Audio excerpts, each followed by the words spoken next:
Welcome to NFL Nexus. Today, we are cracking open the playbook on the Indianapolis Colts' massive 2026 offseason. Look, this isn't just about a few new players. We're laying out the complete blueprint for how the Colts can go from, the middle of the pack to a true contender in one single offseason. So, here's our game plan for this deep dive. We're going to start with the quarterback conundrum, which has way more layers than you might think. Then we'll get into the number one priority on defense, the hunt for an elite edge rusher. After that, we'll break down the strategy for fixing the back seven of that defense. And finally, we'll piece it all together into what we're calling the Ballard blueprint. And hey, if you enjoy this kind of really detailed analysis, do me a favor and subscribe to NFL Nexus so you don't miss a thing. This is the big question, the one that's facing the entire Colts organization. They have a solid young core, some really great pieces in place, but they are absolutely at a crossroads. The decisions that general manager Chris Ballard makes this offseason, they won't just impact their win-loss record next year. We're talking about franchise-altering moves that will set the course for the next 3 to 5 seasons. No pressure, right? As always in the NFL, it all starts with the quarterback. Nothing else really matters if you don't have this position figured out. And for the Colts, the situation is far more complex, with more moving parts than it might seem at first glance. Okay, so the first domino is quarterback Daniel Jones. After a very strong 2025 season, the Colts couldn't lock him into a long-term extension, so they slapped the $37.8 million transition tag on him. Now, this gives them the right to match any contract offer he gets from another team. But the major concern, the big red flag waving over this whole thing, is that he's coming off a season-ending Achilles tear. That is a notoriously difficult injury for any player. But for a quarterback whose mobility is a key part of his game, it puts his Week 1 status in some serious doubt. That injury uncertainty makes the backup quarterback role absolutely crucial. This is not just about having a guy hold a clipboard on the sideline. So do they roll the dice on the promising but very, very inexperienced Riley Leonard? His only start came in a meaningless Week 18 game when the pressure was completely off. Or do they play it safe and bring in a proven veteran who has been in the fire before, someone who can steady the ship if Jones isn't ready to go? Well, the name that keeps popping up in connection with the Colts is Tyrod Taylor. And honestly, for very good reason. He is the ideal insurance policy. We aren't talking about just another camp arm here. This is a former Pro Bowl quarterback who has started and won plenty of games in this league. He provides that kind of invaluable veteran leadership and stability that a team with playoff hopes desperately needs, especially with a huge question mark hanging over their QB1. What makes Taylor such a compelling option is just how perfectly all the pieces seem to fit. First off, he has pre-existing chemistry with Daniel Jones from their 2 years together with the Giants, so he knows Jones's tendencies and can be a huge resource for him during his rehab. Second, and this is huge, he's already played for head coach Shane Steichen when Steichen was the OC for the Chargers. He knows the system, he knows the terminology, the learning curve would be almost zero. You add in his reputation as a respected leader who protects the football, and the logic here is pretty much undeniable. And this isn't just about familiarity, it's about his skill set. A look at his career numbers shows a proven dual-threat quarterback. He's got 73 passing touchdowns, but just as importantly, 20 touchdowns on the ground. That mobility, that ability to extend plays and create with his legs, well, that's a cornerstone of what Shane Steichen wants to do on offense. He's a perfect schematic fit who can run the exact same offense that's designed for Jones. So at the end of the day, signing Tyrod Taylor isn't just a backup plan. It's a critical, strategic move to protect the team's entire season from the single biggest what-if they face, the health of their starting quarterback.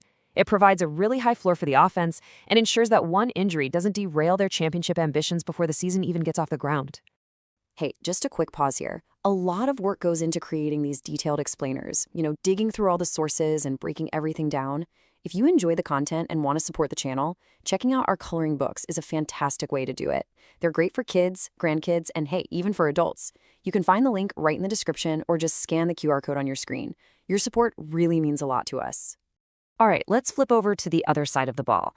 Because while the quarterback situation is all about finding stability, the plan for the defense, well, that's all about transformation. And it's guided by a very clear, very public mandate from GM Chris Ballard. This right here, this is the guiding principle for the entire defensive overhaul.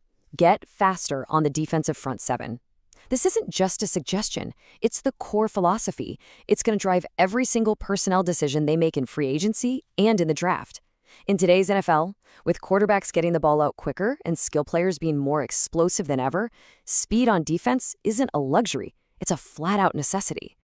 So when you're talking about getting faster and more explosive, the number one priority is crystal clear: The Colts need a game-changing edge rusher. They need that one guy who can single-handedly disrupt an opposing offense, forcing quarterbacks off their spot and just blowing up plays before they can even get going. Looking at the free agent market, there are some really intriguing options out there. You see talented players like Odafe Oweh and Jalalyn Phillips, but one name on this list stands out above the rest as a seemingly perfect fit, not just for what the Colts need on the field, but also for their coaching staff. And here it is, the key connection. Trey Hendrickson spent 4 years playing under the current Colts defensive coordinator Lou Anarumo back when they were both in Cincinnati.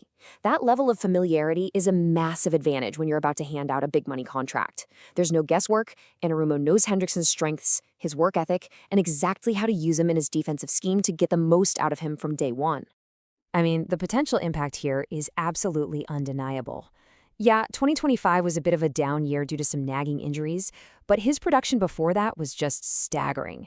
Look at this number, 17.5 sacks. He hit that mark in 2023, and then he did it again in 2024. That is truly elite, game-wrecking production. He's the kind of force multiplier on the defensive line that the Colts have been missing for years. Now, let's say Hendrickson's contract demands get a little too high. Well, the Colts have a fantastic plan B in Odafe Oweh. He's a younger, ascending talent who has also been highly productive, putting up 17.5 sacks himself over the last 2 seasons. But what's maybe most enticing is that he's shown he can perform in the biggest moments, with a dominant 3-sack performance in the playoffs. This is a player who rises to the occasion. So this leads to the big philosophical question for the Colts front office. GM Chris Ballard has built a well-earned reputation for his disciplined draft and develop approach, and he rarely makes these massive splashes in free agency. But after years of searching for that elite pass rusher in the draft, is this the year he finally pays the premium price for a proven, game-changing stud? Landing a top edge rusher is just the first step of this defensive rebuild. Now let's look at the plan to fix the pretty significant holes in the middle of the defense, at both the linebacker and safety positions. Trading away your team captain and leading tackler Zaire Franklin, well, that created a massive hole right in the heart of the defense. And this isn't just about replacing his production, it's about replacing his leadership. And the green dot on his helmet, he was the one calling the defensive plays. The in-house options, Jalen Carlies and Austin Agiaki, are unproven, leaving a major question mark at linebacker. So naturally, they have to look at the free agent market. And there is a clear number 1 target who would be a perfect fit. But as is often the case with the best players, they also come with the biggest price tags. That target is Devin Lloyd. He had a phenomenal 2025 season, grading out as the 3rd best linebacker in the entire league, according to Pro Football Focus. His real value is in pass coverage. Those 5 interceptions and 7 passes defended, that's exactly the kind of playmaking ability from the linebacker spot that the Colts defense has been missing. He's a perfect schematic fit for the modern NFL. The problem, however, is the price. A player of Lloyd's caliber is expected to command a contract close to $20 million a year. So after hypothetically paying top dollar for an edge rusher, the Colts simply won't have the cap space for another huge deal. This financial reality means they'll almost certainly look to day 2 of the draft, rounds 2 and 3, to find their next starting linebacker on an affordable rookie contract. And what do you know? We see a very similar story unfolding at the safety position. It's a classic, tough situation where a homegrown player may have performed so well that he simply priced himself out of what the Colts can afford to pay him. That player is Nick Cross. He had a fantastic breakout season under Lou Anarumo. He was just all over the field, racking up an impressive 120 total tackles. That number shows he's not just a deep safety. He's a physical, downhill player who is heavily involved in run support, and he really established himself as a quality starter. The problem is, the rest of the league noticed his breakout season. He's now positioned as one of the top safeties available on the free agent market, and with a strong class of players at his position, he will likely command a significant multi-year contract that the Colts, after their other moves, may just not be able to afford. So this creates a clear conflict for the front office, right? They could pivot and sign a cheaper, older veteran like Kevin Ballard as a 1-year stopgap, but that move would go directly against Chris Ballard's core team-building philosophy of getting younger and faster on defense. It would feel more like a temporary patch than a real long-term solution. And this really clarifies the overarching strategy for the rest of the defense. With top-tier free agents at both linebacker and safety likely out of their price range, the path forward is clear. Use the draft, particularly those valuable day 2 picks, to find young, fast, and, most importantly, affordable, cost-controlled starters who fit the long-term vision. So we've covered the plan for stability at quarterback, the aggressive pursuit of a star on the defensive line, and the more budget-conscious, draft-focused approach for the back seven. Now, let's put it all together and look at the final blueprint for the Colts' 2026 offseason. It all really boils down to a clear, calculated, three-step plan. Step 1, secure the quarterback room. Get the Daniel Jones situation resolved and bring in a high-quality veteran insurance policy like Tyrod Taylor. Step 2, make one big splash. Use the bulk of your free agent money to address your single biggest need by signing an elite edge rusher like Trey Hendrickson. And Step 3, build through the draft. Use those crucial day 2 picks to find young, athletic, and affordable starters at linebacker and safety.